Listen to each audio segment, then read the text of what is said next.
Okay, వాళ్ళ demand అదే. ఇప్పుడు రాకేష్ ఏదైతే చెప్పినారో వాళ్ళు అదే డిమాండ్ చేస్తున్నారు. ఉస్మానియాలో ఉద్యమం ఆయన అన్నట్టు నిరసన ఏదో ఒకటి, కానీ అక్కడ ఉద్యమం చేస్తున్న వాళ్ళు అదే అడుగుతున్నారు, మాకు ఇంకొంచెం టైం కావాలి అనే డిమాండ్తోనే వాళ్ళు చేస్తున్నారు. కానీ అక్కడ అంతా టీఆర్ఎస్ విద్యార్థి విభాగమో మరి యూత్ విభాగమో తెలియదు, కానీ అంతా వాళ్ళే ఉన్నారు కదా. తప్పే లేదు, ఏదో ఒక రాజకీయ పార్టీకి అఫిలియేషన్ ఉన్న విద్యార్థులు ఈ ఎగ్జామ్స్ రాసి ఉద్యోగాలు తెచ్చుకోకూడదనే రూల్ ఏం లేదు. రాస్తారు, వాళ్ళు ఏదో పార్టీకి అఫిలియేషన్ ఉంటుంది, వాళ్ళు ధర్నాలు చేస్తారు, కండువాలు కప్పుడు తప్పేం లేదు. కాకపోతే నా పాయింట్ ఏంటంటే మొన్నదాకా నియామకాల కోసం ఏపీ యూపాలు ధర్నాలు చేశారు కదా, అమరవీర స్థూపం దగ్గరన, లేకపోతే APPSC sorry Telangana public service commission కార్యాలయం దగ్గరన, రాజ్భవన్ దగ్గరన, అన్ని చోట్ల ఏబీవీపీ వాళ్ళు కూడా చేసినారు. ఒకరోజు నేను ఆశ్చర్యపోయాను, ఎన్ఎస్యుఏ, ఏబీవీపీ ఆల్ విద్యార్థి సంఘాలు పోయి తెలంగాణ ఉద్యోగాల కోసం అక్కడ చేశారు. ఓకే, ఇట్స్ గుడ్, ఎందుకంటే వాళ్ళందరికీ ఉద్యోగాలు ముఖ్యం కాబట్టి. అక్కడ అందరూ చేసినప్పుడు ఇప్పుడేమో టైం పెంచండి, మాకు గ్యాప్ ఇవ్వండి అని చెప్పేసి వాళ్ళు అక్కడ ఉద్యమం చేస్తున్నారు. ఇది జిల్లాలో లేదు, నేను ఇది నోటీస్ చేశాను, జిల్లాలో లేదు, అక్కడ మాత్రం చేస్తున్నారు. ఓకే, అది వాళ్ళు చేస్తున్నది బాగుంది. ఇప్పుడు కాంగ్రెస్ ఆరోపణ ఏంటి అంటే అది టీఆర్ఎస్ ఉద్యమం వాళ్ళు రెచ్చగొట్టి చేపిస్తున్నారు కొంతమందితో అనేది. ఆయనేమో అది కాదు, వాళ్ళు జనైన్ మూవ్మెంట్ అనేది రాకేష్ గారి ఉద్యమం. ఇందులో బీజేపీ అబ్జర్వేషన్ ఏంటి? ముందుగా వెంకటకృష్ణ గారు, మీకు సామా రామ్మోహన్ రెడ్డి గారికి, అట్లాగే డాక్టర్ చిరుమల రాకేష్ గారికి, మన ఏబిఎన్ ప్రేక్షకులందరికీ నమస్కారం అండి. నేను మొత్తము అంటే గత 2 వారాలుగా మీరు అన్నట్లుగా విద్యార్థి సంఘాలే కానివ్వండి, 2-3 వారాలుగా, ప్లస్ నిన్న జరిగిన ఉస్మానియాలో జరిగిన సంఘటనలు కానివ్వండి, ఇవన్నీ చూస్తుంటే దీనికి మూలం ఇప్పుడు సరే డిఎస్సి అన్నామండి, మెగా డిఎస్సి అన్నారు.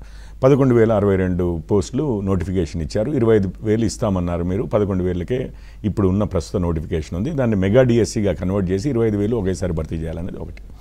దాని తర్వాత ఏపీపీ ఇది టీఎస్పీఎస్సి మీరు అన్నట్టుగా, నేను టీఎస్పీఎస్సి గ్రూప్ 1 ఉంది కదా, గ్రూప్ 1 ప్రిలిమ్స్ అయిపోయిన తర్వాత 1:50 సెలెక్ట్ చేసే బదులు 1:100 అంటున్నారు. గ్రూప్ 2, గ్రూప్ 3లో ఇంకొక 3-4 వేలు యాడ్ చేసి మొత్తం మీద నోటిఫికేషన్ మార్చి ఇంకా ఎక్కువ జాబ్లు ఇందులో కలిపి ఇవ్వాలి అని అంటున్నారు. వీటన్నిటికీ అండ్ మీరు అన్నట్టుగా విద్యార్థి సంఘాలు, ఏబీపీ వారు కూడా చేశారు, అట్లాగే అందరూ చేశారు. అందరూ అవే డిమాండ్స్, దాదాపుగా అవే డిమాండ్స్ చేస్తూ చేశారు. అయితే ఇందులో కనిపిస్తున్నది ఏంటంటే 1-2 విషయాలు ఉన్నాయి. స్పెసిఫిక్గా నేను ఇంకొంచెం బ్రాడర్గా మాట్లాడతాను. ఇప్పుడు మీరు గ్రూప్ 1 ఎగ్జామే రాద్దాం అనుకుంటారు. గ్రూప్ 1 సివిల్ సర్వీసెసే కానివ్వండి, గ్రూప్ 1 కానివ్వండి, గ్రూప్ 2 కానివ్వండి, గ్రూప్ ఎగ్జామ్స్ ఎట్లా ఉంటాయి అని అంటే నార్మల్గా ఎన్నో అటెంప్ట్లో కొట్టావరా అన్న టైప్లో మాట్లాడుతూ ఉంటారు. 1 అటెంప్ట్, 2 అటెంప్ట్లు, 3 అటెంప్ట్లు, మ్యాక్సిమం ఉండేది 4 అటెంప్ట్లు అంతకుముందు. మరి ఇప్పుడు ఎన్ని ఉన్నాయో నాకు తెలియదు.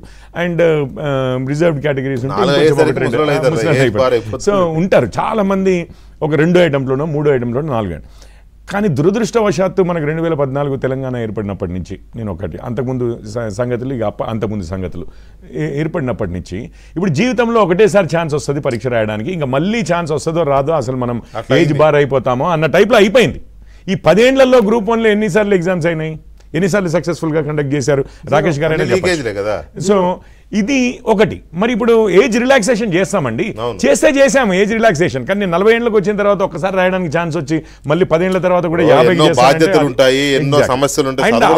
ఇప్పుడు 23, 24 ఉన్నాడు 33 అవుతాడు, మళ్ళీ దాని తర్వాత ఇంకో 10 సంవత్సరాలు రిటైర్మెంట్ దగ్గరికి వస్తాడండి. రిటైర్మెంట్ కి చాలా రాజకీయ పార్టీలు 48కే పెన్షన్లు ఇస్తామని చెప్పానంటే దాదాపు రిటైర్మెంట్కి వచ్చినట్టే మీరు. సో ఆ స్టేజ్కి అంటే సో వస్తున్న తరుణంలో ఆ అలజడి ఏదైతే ఉంటుందో లైఫ్ లో ఒకే ఒక్క ఛాన్స్, అది ఒక్కటి మిస్ అయ్యామంటే మళ్ళీ ఇంకా జన్మలో ఛాన్స్ రాదేమో అన్న అలజడి ఏదైతే పైగా అప్పటికే కొన్ని వేల రూపాయలు ఖర్చు పెట్టి కోచింగ్ తీసుకుని అయిపోయింది, మళ్ళీ ఛాన్స్ రాదు, మళ్ళీ లైఫ్ లో టర్న్ రాదేమో అన్న ఇది. సో ఇప్పుడు 1:50 ఉన్నదాన్ని 100 చేయమని చెప్పి అన్నా కానీ, ప్లస్ అందులో కాంగ్రెస్ వారు కూడా కాంప్లికేట్ చేసుకున్నారు. బట్టి విక్రమార్క గారే 1:100 చేయాలి అని చెప్పి అంతకుముందు డిమాండ్ చేసేసరికి అది న్యాయం అంటే ఇక ఆబ్వియస్లీ కదా, మీరు అన్న మాట నిలబెట్టుకోండి అన్న టైప్లో ఉంటుంది. ఇప్పుడు గ్రూప్ 2, గ్రూప్ 3 ఉందనుకోండి, అంటే డిఎస్సి అయినా కానీ సరే, ఇప్పుడు జాబ్ క్యాలెండర్ అనేది ఒకటి నిజంగానే యూపీఎస్సీ లాగా ఈసారికి కాకపోతే 100 మంది ఐఏఎస్ ఆఫీసర్లను తీసుకున్నారు, ఇంకో 30 ఖాళీలు ఉన్నాయనుకోండి, వచ్చేసారైనా గ్యారంటీగా తీసుకుంటారు కదా వాళ్ళని. సరే నేను అప్పుడు అటెంప్ట్ చేసుకుంటాను కదా, నాకు ఇంకొక అటెంప్ట్ ఉంది కదా. పంక్చువల్గా ప్రతి ఇయర్ ఒక సమయానికి పరీక్షలు అవుతూ ఉంటే మీకు అవి 1 సీట్ ఉండనివ్వండి, 4 సీట్లు ఉండనివ్వండి, ఈ నిస్పృహ అనేది ఇంత ఉండదండి.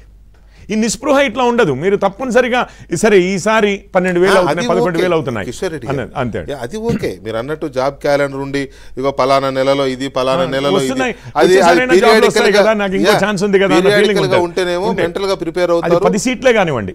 కరెక్ట్. బట్ ఇప్పుడు వాళ్ళకి అంత టైం లేదు, వాళ్ళకి అంత టైం లేదు. అన్ని 1 by 1 ఇప్పుడు ఆయన చెప్పారు, రాకేష్ గారు చెప్పారు ఏదో యూడిఏ అండ్ HWO సంథింగ్ మరి వాటికి అతలో చేయలేదు కదా.